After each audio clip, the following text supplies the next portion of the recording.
Bago ko simulan ng unang hakbang patungo sa bagong yugto ng aking buhay, nais kong pasalamatan ng ating Panginoon at ang aking mga mahal sa buhay.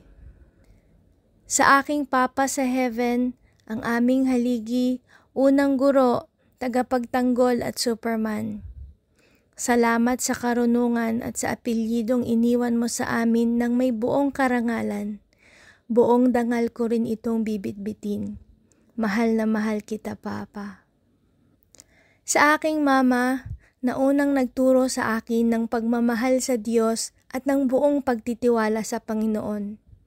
Salamat sa iyong mga panalangin, gabay, sakripisyo at walang sawang pagmamahal. Mahal na mahal kita, Mama.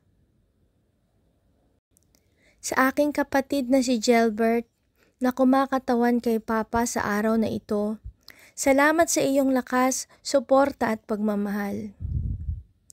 Tahimik man ang iyong pamamaraan, dama namin ang lalim ng iyong pagsisikap at pagmamahal para sa amin at sa iyong pamilya. Saludo ako sa iyo, Sir. Mahal na mahal kita, Gelbert. Sa aking hipag na si Rhea at mga pamangkin na si Jello at Harry, salamat sa pagmamahal at saya na hatid ninyo sa ating pamilya. Kayo ang aming inspirasyon sa patuloy na pagsusumikap para sa mas magandang bukas. Mahal na mahal ko kayo. Sa aming mga kamag-anak, kaibigan, at mahal na panauhin, maraming salamat sa inyong presensya. Napakahalaga para sa amin na makasama kayo sa simula ng bagong kabanata ng aming buhay.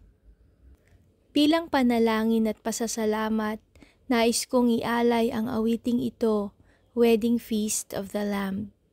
Hango ito sa aklat ng pahayag, isang paalaala ng walang hanggang pag-ibig ni Kristo para sa kanyang bayan. Panginoon, gabayan mo kami ni Francis sa aming buhay mag-asawa.